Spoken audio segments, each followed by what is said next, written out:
Bienvenidas y bienvenidos a Positivizando, abriendo mentes, cerrando brechas, un podcast dedicado a informar, aclarar y educar sobre el VIH y el SIDA, promover la salud sexual y ofrecer información accesible y actualizada para todas las personas. Exploraremos temas cruciales relacionados con el VIH y con la ayuda de expertos en la materia alcanzaremos el objetivo de proporcionar un espacio seguro donde podamos aprender y participar en la lucha contra esta enfermedad. Yo soy Jefferson García y este espacio llega a ustedes gracias a la Comisión Ciudadana Anti-SIDA de Álava y la Fundación Vital. Comencemos. En este cuarto episodio de Positivizando, en el cual hemos llamado ITS a la vista, nos sumergiremos en el panorama actual de las infecciones de transmisión sexual. Hablaremos sobre algunos datos relevantes de las infecciones de transmisión sexual más comunes y estrategias de prevención más efectivas. Ofreceremos información sobre los recursos y servicios disponibles para la detección y seguimiento de las infecciones de transmisión sexual. En esta oportunidad, en Positivizando, nos acompaña el doctor Juan Carlos Gansarain, actual jefe de la Unidad de Infecciosas del Hospital Universitario de Álava. Bienvenido. Bueno, buenos días. Esto es un problema no solamente en Álava, es un problema a nivel mundial. Las infecciones de transmisión sexual están elevándose desproporcionadamente a nivel mundial, en todos los continentes, y nosotros no estamos exentos de esto. Entonces, en Álava estamos viviendo también un incremento en el número de diagnósticos. Para que te hagas la idea, nosotros vemos alrededor de, en los últimos años, entre 300 y 350 casos de clamidia anuales que se han duplicado con respecto a los diagnosticados en 2018. De gonococo vemos entre 300 y 370 que se han multiplicado por 5 con respecto a 2018, y de sífilis vemos en torno a 100 casos. La mayoría de los diagnósticos son en hombres que tienen sexo con hombres. La edad en la que se producen tanto la clamidia, sobre todo la clamidia, es en personas más jóvenes, el gonococo quizás un poquito mayores, pero entre 25 y 34 años, y la sífilis sí se produce sobre todo en hombres y son edades un poquito más avanzadas, entre 35 y 45, 50. Doctor, ¿ha cambiado la percepción en cuanto a las infecciones de transmisión sexual en los últimos años? Bueno, la percepción sobre las ITS ha cambiado sobre todo en el momento de que aparece el tratamiento de alta efectividad para el VIH. En torno al año 96 que aparecen estos tratamientos, parece que se ha perdido un poquito el miedo. El VIH es una buena noticia que ahora sea una enfermedad crónica, pero quizás se ha banalizado un poquito y ahora, pues como se ha perdido ese miedo a esa enfermedad que potencialmente era mortal, pues las medidas de protección se han relajado mucho. En cuanto a la pandemia, lo que ocurrió, había mucho menos contacto entre las personas, pero también había menos diagnósticos porque no estábamos centrados en el tratamiento de pacientes con COVID y se cerraron muchas consultas, los pacientes no acudían por miedo, etcétera, etcétera. Entonces también hubo muchas dificultades para el diagnóstico tanto de infecciones de transmisión sexual como del VIH, que al fin y al cabo es una infección de transmisión sexual. Como existen diferentes tipos de infecciones de transmisión sexual, las comunes serían sífilis, clamidia, gonorrea, en su caso VIH, y también los que serían los herpes genitales, y alguna otra que por allí exista. Bueno, el virus del papiloma es un problema también importante. Perfecto. Vamos a hacer un repaso por las infecciones de transmisión sexual más frecuentes para que las personas que nos están escuchando puedan diferenciar una de la otra y cómo esto incide en que sea más fácil que podamos contraer la infección por VIH en un futuro. ¿Cómo podríamos explicarnos la sífilis? La sífilis es una enfermedad bacteriana. Desafortunadamente, mucha gente piensa que es una enfermedad del siglo XIX y que actualmente no hay sífilis, pero la sífilis está al orden del día. La sífilis es una enfermedad de transmisión sexual, se transmite por contacto directo. Aparece como una pequeña úlcera que generalmente no es dolorosa en el sitio donde ha habido contacto. Cuando es a nivel genital en el hombre o en la mujer, pues a veces son visibles, pero por ejemplo cuando es a nivel anal a veces no son perceptibles, o también puede haber transmisión por vía oral, es decir, puede haber lesiones en boca que pueden pasar desapercibidas. Eso es la fase inicial de inoculación, que es lo que llamamos la sífilis primaria. Después de esa infección local en esa zona, la bacteria se extiende por el organismo y produce una diseminación y pueden aparecer pues, síntomas generales, fiebre, ganglios y sobre todo unas lesiones en la piel, asalmonadas, rojizas, que no pican, que no molestan. Eso, si no se trata, acaba desapareciendo y acaba curando, y pasamos a una parte sobre lo que llamaríamos sífilis secundaria, y entraríamos en una parte en que el paciente no tiene síntomas, tiene una infección pero no tiene síntomas, lo que llamamos una sífilis latente. Y en esta fase de sífilis latente puede permanecer durante años y no dar más problemas, pero puede pasar a lo que llamamos una sífilis terciaria, en la que puede dar afectación del sistema nervioso central, del corazón y de otros órganos, y puede ser grave. Entonces es importante el diagnóstico. A veces es una enfermedad que simula, es una de las grandes simuladoras, y es importante los cribados y el hacer análisis frecuentemente en aquellas personas que puedan estar en riesgo. En cuanto a su tratamiento y diagnóstico. El diagnóstico fundamentalmente sigue siendo la serología, unas pruebas que se llaman treponémicas y reagínicas, son unas pruebas especiales. Una cosa que no queda claro muchas veces a las personas que vienen a la consulta: una vez que tú te has infectado de sífilis, una vez vas a tener anticuerpos de por vida. O sea, es decir, es que me han vuelto a hacer la prueba y me sale positiva. Bueno, la prueba va a ser siempre positiva, pero hay una parte de la prueba que se llama las pruebas reagínicas, que nos indican la actividad de la enfermedad. Entonces, el tratamiento es un tratamiento muy eficaz. Se trata con penicilina intramuscular, es una inyección bastante dolorosa. Dependiendo del estadio en que diagnostiquemos la sífilis, se trata con una inyección solamente o con 3 inyecciones, y ese tratamiento es muy eficaz, funciona prácticamente en el 100% de los casos, y con eso conseguimos que esa parte del análisis que es positiva, que llamamos el RPR, se negativice y nos indica que el paciente se ha curado. Hay algunas personas que son alérgicas a la penicilina. En este caso, ¿cuál sería su tratamiento? Tenemos otro tratamiento que se llama doxiciclina. Es el tratamiento de segunda elección. Hay menos experiencia con ese tratamiento, pero en caso de... se puede hacer una desensibilización también a la penicilina. Se puede hacer un tratamiento por parte de alergología para hacer una desensibilización en el caso de que consideramos imprescindible utilizar la penicilina, que al fin y al cabo es el tratamiento de primera elección y el que tiene más experiencia. En cuanto a la gonorrea, pues la gonorrea es muy frecuente. La gonorrea es especialmente frecuente. Los síntomas clásicos, lo que hablamos, pues la uretritis, la gonorrea, la infección por gonococo, puede aparecer no solamente en la uretra y producir síntomas muy llamativos, sobre todo en los varones. Claro, los hombres, por las características de la uretra, que es mucho más larga y mucho más estrecha, cuando hay una infección ahí, pues produce secreción, molestias para orinar, secreción purulenta, etcétera. Pero, por ejemplo, en las mujeres, la infección genital, la infección del cervix, a veces puede pasar desapercibida y pueden estar con una infección, pues a veces durante meses y durante mucho tiempo sin que sean conscientes de ello. También puede dar afectación faríngea y también afectación en recto. O sea, los mismos síntomas de molestias, dolor en el ano, dolor en las relaciones sexuales, secreción, etcétera, pues pueden ser una infección por gonococo. El problema tanto de clamidia y gonococo, sobre todo en las mujeres, es que puede comprometer el futuro reproductivo de las mujeres. ¿Y existe una diferencia entre la gonorrea y la clamidia? En cuanto a los síntomas, ¿te refieres? Bueno, en cuanto a los síntomas, clásicamente se ha dicho que el exudado que se produce en la gonorrea es más purulento, es más amarillento, verdoso, y sin embargo en la clamidia pues suele ser más transparente. Probablemente la gonorrea suele ser mucho más explosiva, mucho más sintomática, y la clamidia a veces es menos sintomática, pero ya te digo, por ejemplo, la clamidia en mujeres pues puede estar durante meses o años sin que sean conscientes de esa infección. Lo mismo que en la garganta, ¿verdad? Sí, en la garganta el problema, las infecciones en la garganta generalmente no suelen dar síntomas, no suelen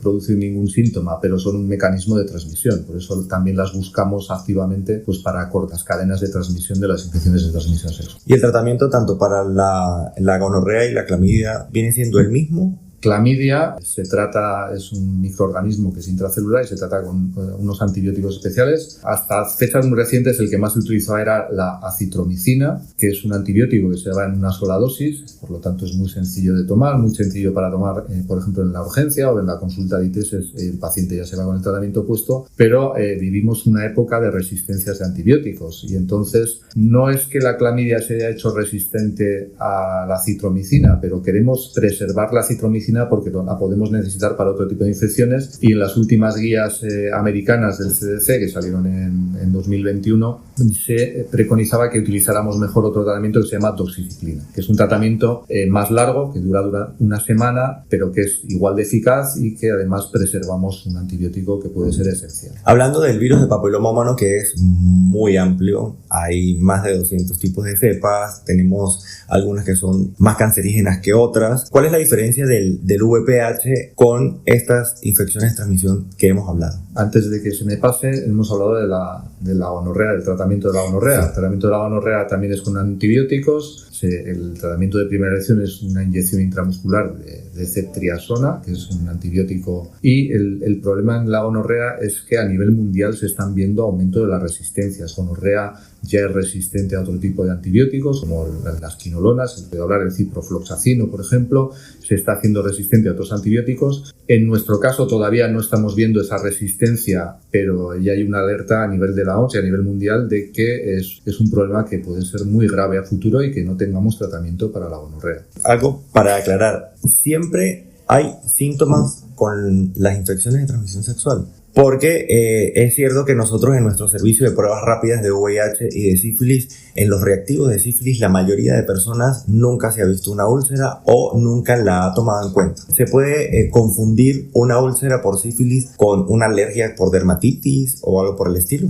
Bueno, como ya te he dicho, clamidia y gonococo pueden estar, sobre todo en mujeres, sin dar síntomas durante mucho tiempo. Y en hombres, cuando hay una afectación en el resto, clamidia también puede estar sin dar síntomas. También luego hay portadores asintomáticos, es decir, no tienen síntomas de infección, pero son portadores de la bacteria y la pueden transmitir. En cuanto a la sífilis, lo que te he dicho, depende de la zona donde se haya inoculado. Cuando es en el pene, por ejemplo, o en los labios mayores, pues es algo visible y uno puede palparse, pero no son dolorosas habitualmente. Pero cuando la inoculación se produce en la garganta, en la boca o en el ano, pues muchas veces pasan desapercibidas. Y luego esa segunda fase en la que aparecen unas lesiones en la piel de enrojecimiento, pues pueden pensarse que son desde una alergia, una viriasis o pueden confundirse por otras enfermedades. En cuanto al virus del papiloma, que me has hecho la pregunta antes, bueno, pues la diferencia del virus del papiloma, todos estamos expuestos al virus del papiloma. Cualquier persona que haya tenido sexo probablemente ha estado expuesto. El 90-95% de la población ha estado expuesta al virus del papiloma. El virus del papiloma, en edades más jóvenes, nuestra propia inmunidad tiende a aclararlo, a eliminar el virus, y el virus desaparece. A partir de cierta edad es más probable que ese virus se pueda quedar, sobre todo en mujeres, y ese virus, el problema que tiene puede producir lesiones banales, como pueden ser pequeñas verrugas, condilomas, etcétera, pero también puede producir a la larga, si no desaparece, tumores. Entonces, es muy importante la lucha contra este virus. Una de las estrategias que va a ser fundamental es la vacunación. Afortunadamente, desde hace muchos años ya se está vacunando a las niñas. Afortunadamente, se va a empezar a vacunar a niños. Y se va a ir recuperando a aquellas personas que ya no están en la edad infantil de la vacunación, se va a ir recuperando progresivamente, porque claro, no hay vacunas ahora para todo el mundo, pero se va a ir recuperando a la población joven para que esté vacunada. Eso se ha demostrado ya en países que nos llevan ventaja, países anglosajones como el Reino Unido o Australia o Canadá, que llevan vacunando muchos años y ya han visto una disminución franca tanto de verrugas como de condilomas, e incluso ya se está viendo la incidencia de tumores. Entrando un poco a lo que sería la salud sexual de todas las personas, sobre todo también de las personas que nos oyen, ¿qué importancia tiene las revisiones médicas en la prevención de infecciones de transmisión sexual? ¿Es necesario acudir cuando tenemos lesiones o síntomas, o es necesaria una revisión al menos anual para poder identificar algo que nos esté sucediendo? Pues efectivamente, yo creo que todo el mundo que tenga síntomas generalmente va a acudir a un servicio de salud para que se le atienda, pero no nos debemos de olvidar en que estas infecciones, algunas pueden ser asintomáticas. El virus del VIH, cuando se produce la primera infección puede pasar desapercibido como una viriasis o como otro tipo de cuadro infeccioso banal, y puedes estar durante una media de 10-11 años sin tener ninguna manifestación hasta que aparecen infecciones oportunistas o tumores, etc. Entonces yo creo que aquellas personas que tengan relaciones sexuales no protegidas, y esto de, bueno, es que es con gente que conozco, es de confianza, tenía muy buen aspecto. No, una relación, el único mecanismo de prevención de las infecciones de transmisión sexual, el mejor es el uso del preservativo. Si tenemos relaciones sexuales y no utilizamos el preservativo, estamos en riesgo, independientemente del estrato social de la pareja con la que hemos tenido, etc. Evidentemente, cuanto mayor es el número de parejas, mayor es el riesgo, y cuanto menor es el uso del preservativo, pues también mayor es el riesgo. Entonces, aquellas personas que tengan riesgo o que tengan dudas sobre su estatus de salud sexual, pues pueden acudir a un servicio de salud para hacerse unas pruebas para estar tranquilos. ¿Una persona puede llegar a tener diferentes infecciones de transmisión sexual al mismo momento? Sí, y es frecuente que encontremos clamidia y gonococo en el mismo momento, sífilis. Por eso muchas veces lo que nos encontramos es que si nos centramos, imagínate, viene alguien porque tiene una uretritis y le molesta el pene, y le tratamos esa uretritis y no le miramos si tiene relaciones anales, por ejemplo, pues nos podemos estar perdiendo otra infección que no está diagnosticada y que no está tratada. Entonces, por eso nosotros hacemos un cribado de todas las, dependiendo de las preferencias sexuales de esa persona, pues tenemos que tomar muestras en diferentes zonas. ¿Qué papel cree usted que juega la educación sexual en la prevención de las infecciones de transmisión sexual? Pues yo creo que las campañas de educación son fundamentales, son muy importantes. La conciencia de la salud sexual, la conciencia del conocimiento de estas enfermedades y cómo se previenen es muy importante. Y se han hecho múltiples campañas, y yo creo que se está llevando esta información a los centros formativos, a los más jóvenes. Pero desgraciadamente, cuando nosotros vemos personas con infecciones de transmisión sexual y les preguntamos si son conscientes de los riesgos, si conocen esos riesgos, ellos conocen los riesgos. O sea, a pesar de la información, a pesar del conocimiento, en determinadas situaciones pues no se están protegiendo adecuadamente. La profilaxis preexposición ha sido una estrategia para la reducción significativa de transmisiones del virus de inmunodeficiencia a humanos. ¿Qué impacto tiene actualmente en la consulta, la distribución y la disposición de la PrEP para los usuarios y usuarias? Pues está incrementándose progresivamente. Nosotros estamos duplicando, yo creo que anualmente, el número de pacientes que entran en PrEP. Se utiliza sobre todo en hombres, es el número de pacientes que tenemos sobre todo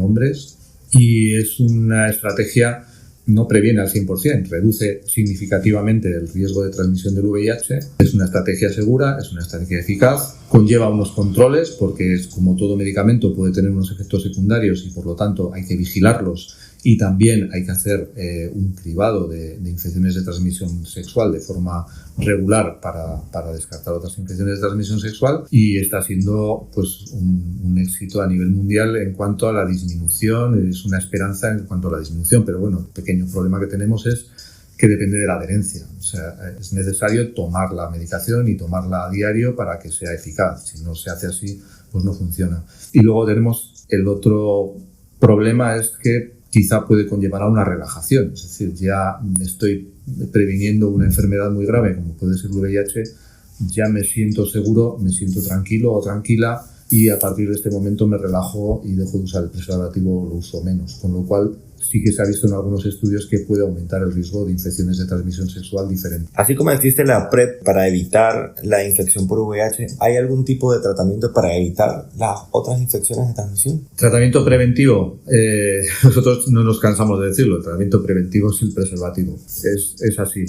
Existen estrategias en diferentes estudios en los que han utilizado un antibiótico como la doxiciclina, que hemos hablado previamente, en la prevención, que sería utilizar este medicamento después después de las relaciones sexuales no protegidas, tomar una dosis de este tratamiento. Estos diferentes estudios se ha visto que disminuyen la incidencia tanto de sífilis como de clamidia, pero no disminuyen el riesgo de gonococo, porque suele ser resistente a este antibiótico. A nivel mundial se están haciendo diferentes estudios. A nivel local hay un posicionamiento de la Sociedad de Enfermedades Infecciosas del país diciendo que no es una estrategia en este momento a tomar de forma universal hasta que haya más estudios, y que podríamos considerarlo en algunos pacientes pues, que tengan infecciones de transmisión sexual de repetición. Podríamos implementar esta estrategia sin olvidarnos de dos cosas. Una, es un medicamento y todos los medicamentos tienen sus efectos secundarios y sus consecuencias. El uso de antibióticos, no solamente para infecciones de transmisión sexual, sino para cualquier tipo de infección,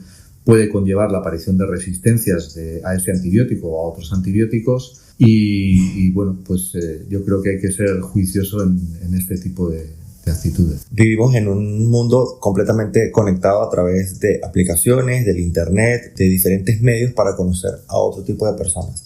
¿Qué papel juegan las tecnologías como las aplicaciones de citas en la transmisión de las infecciones de transmisión sexual? Pues eso, hay diferentes estudios hechos y generalmente los usuarios de este tipo de aplicaciones suelen tener más riesgo de infecciones de transmisión sexual. El número de parejas aumenta y probablemente la protección también disminuye. Entonces sí que pueden tener una relación por facilitar ese tipo de contactos. Luego ya existen pues bueno, cosas como por ejemplo el serosorting, que sería buscar parejas de tu misma situación serológica con respecto al virus del VIH, por ejemplo, el book searching, que es precisamente personas que van buscando a alguien con infección. O sea, ya son cosas pues bastante controvertidas. Entonces, bueno, toda aplicación y o sea, no hay que demonizar cualquier modernidad. Toda arma bien utilizada puede ser beneficiosa, pero también puede tener sus peligros. El recurso de la consulta de infecciones de transmisión del Hospital Universitario de Álava, ¿cómo funciona? Las personas si tienen en el momento que tienen alguna sintomatología, van directamente con su médico de cabecera, pueden venir directamente a la consulta. ¿Cómo es esa dinámica? A nosotros nos encantaría poder disponer de personal y tiempo para tener una consulta abierta, que eso existe en otras ciudades más grandes donde hay mayores recursos y mayores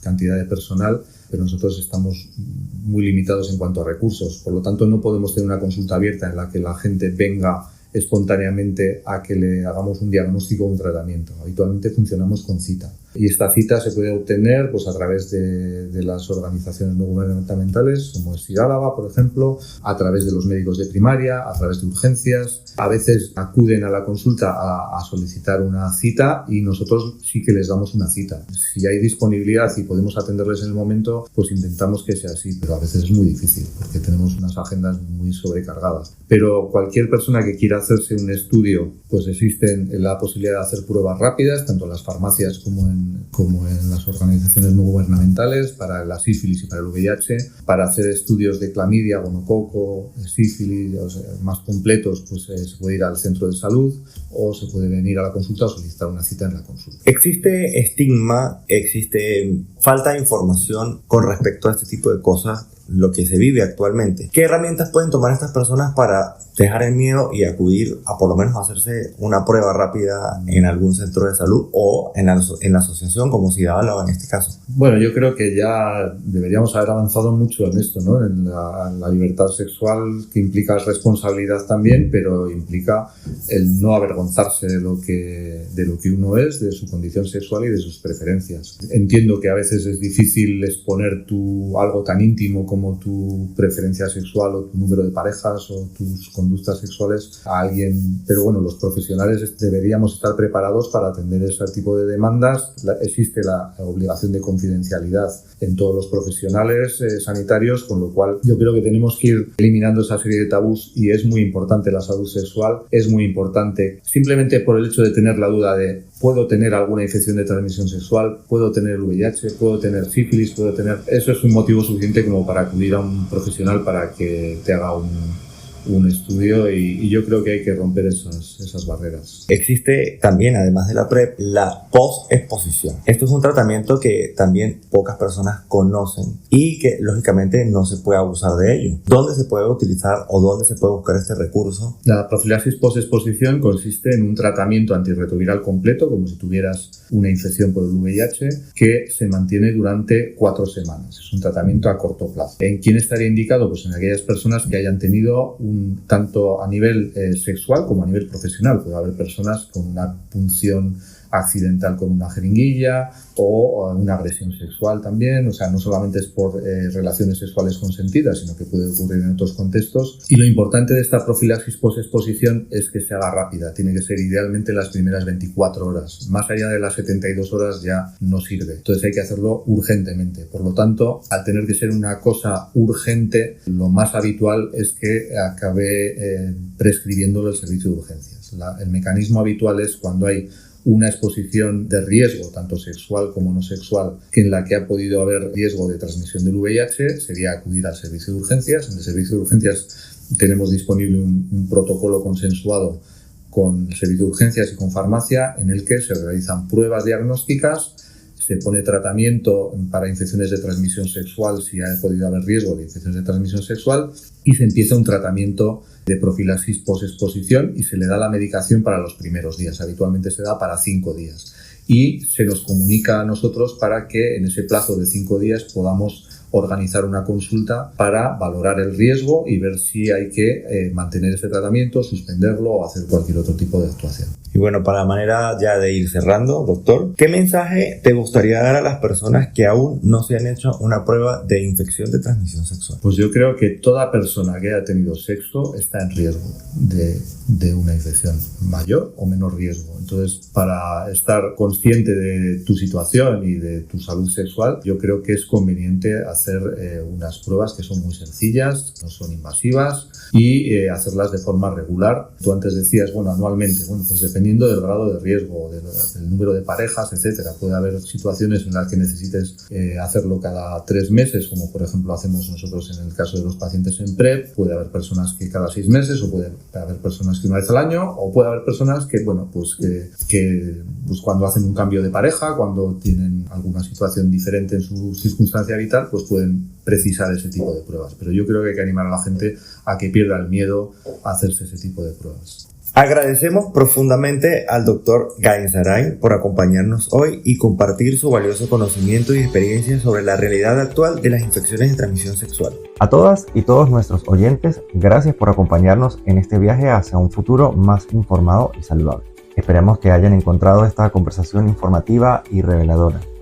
Si les ha gustado este episodio, no olviden suscribirse para recibir notificaciones sobre los nuevos lanzamientos. Asimismo, te animamos a compartir este podcast con tus amigos, familiares y colegas para que juntos podamos ampliar el mensaje y podamos llegar a muchas más personas. Recuerda que estamos ubicados en la calle Nueva Fuera 15 en Vitoria-Gasteiz, donde ofrecemos el servicio de test rápido para la detección de VIH, sífilis y hepatitis C. Además, ofrecemos de manera gratuita condones y lubricantes para todas y todos. Encuéntranos en redes como @SIDAálava. Aquí estamos para escucharte y trabajar juntos en la construcción de un mundo más informado, solidario y sobre todo libre de estigma con respecto al VIH. Gracias nuevamente por tu apoyo y nos vemos en el siguiente episodio.